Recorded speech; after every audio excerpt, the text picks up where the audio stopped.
सुबह 10 बजे की पहली बड़ी खबर। प्रधानमंत्री नरेंद्र मोदी और German chancellor Friedrich Merz Sabarmati आश्रम पहुंचे, गांधी जी को श्रद्धांजलि दी। इस मौके पर चरखा भी चलाया गया।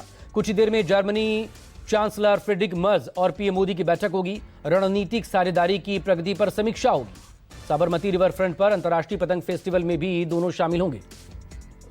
पीएम मोदी सचिवालय से महात्मा मंदिर तक नवनिर्मित मेट्रो खंड का भी उद्घाटन करेंगे।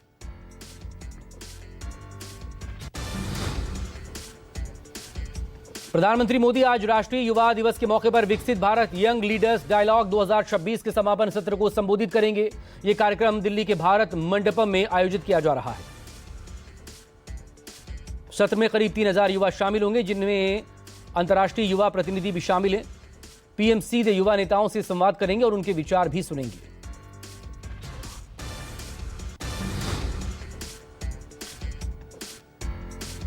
जम्मू कश्मीर में गणतंत्र दिवस से ठीक पहले पाकिस्तानी ड्रोन गतिविधियां तेजी से बढ़ी। अंतर्राष्ट्रीय सीमा और नियंत्रण रेखा पर 5 से ज्यादा ड्रोन देखे गए।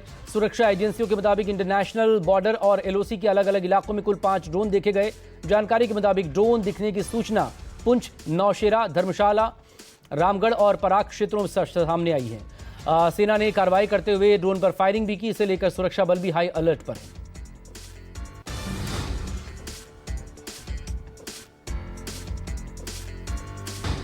प्रयागराज के धूमनगंज इलाके में बमबाजी की घटनाएं थमने का नाम नहीं ले रही। अज्ञात बदमाश ने टीपी नगर इलाके में एक ही घर को निशाना बनाते हुए लगातार 3 बम फेंके।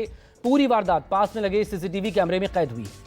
देसी बम से हमले में इलाके में दहशत है। जानकारी मिलते ही धूमनगंज थाना पुलिस जांच में जुट गई।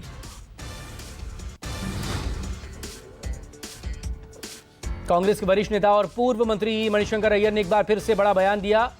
अय्यर ने कहा, भारत को फौरन ऑपरेशन सिंदूर खत्म करना चाहिए और पाकिस्तान के साथ बिना देर किए बातचीत की मेज पर लौटना चाहिए। अय्यर के बयान पर जवाब देते हुए बीजेपी प्रवक्ता शहजाद पूनावाला बोले,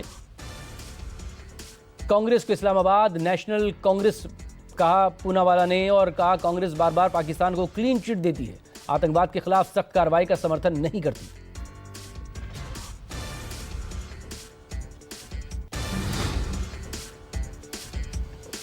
इसरो का PSLV C62 मिशन आज लॉन्च होगा। इसरो का ये 2026 का पहला मिशन है। अर्थ ऑब्जर्वेशन सैटेलाइट के साथ साथ 14 दूसरे सैटेलाइट भी अंतरिक्ष में भेजे जाएंगे। इससे भारत को सुरक्षा क्षेत्र में निगरानी रखने में बड़ी मदद मिलेगी। 260 टन के भार वाले PSLV C62 रॉकेट की लॉन्चिंग सुबह 10:18 पर होगी।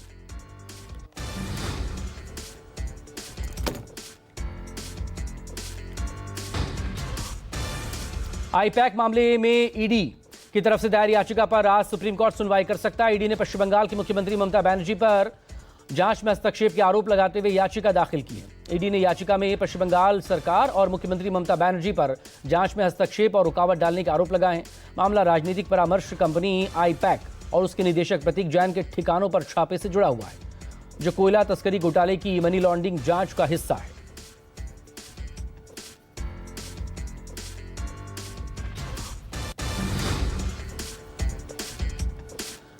नेपाल में एक बार फिर प्रदर्शनकारी सड़कों पर उतरे हैं। राजशाही के समर्थकों ने काठमांडू में रैली निकाली। प्रदर्शन में शामिल लोगों ने मार्च में शामिल होने वाले चुनाव से पहले राजशाही परंपरा को लागू करने की मांग की। इस दौरान प्रदर्शनकारियों ने कहा, हम अपने राजा से प्यार करते हैं, राजा को वापस लाइए। जेन जी आंदोलन के बाद राजा ज्ञानेंद्र के समर्थकों की तरफ से यह पहली रैली थी।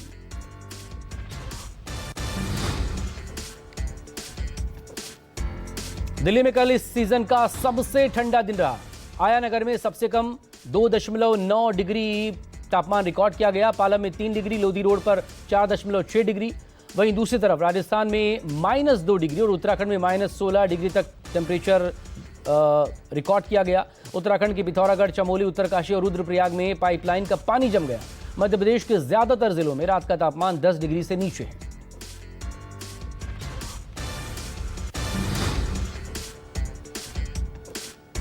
वडोदरा के BCA स्टेडियम में एक बार फिर से चेज मास्टर विराट कोहली का जलवा दिखा। भारत ने न्यूजीलैंड को 4 विकेट से हरा दिया है।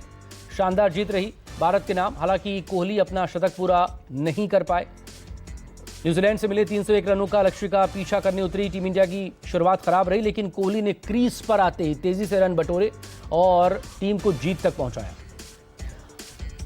न्यूजीलैंड ने टॉस जीतकर इससे पहले बल्लेबाजी करते हुए 50 ओवर में 8 विकेट के नुकसान पर 300 रन बनाए थे।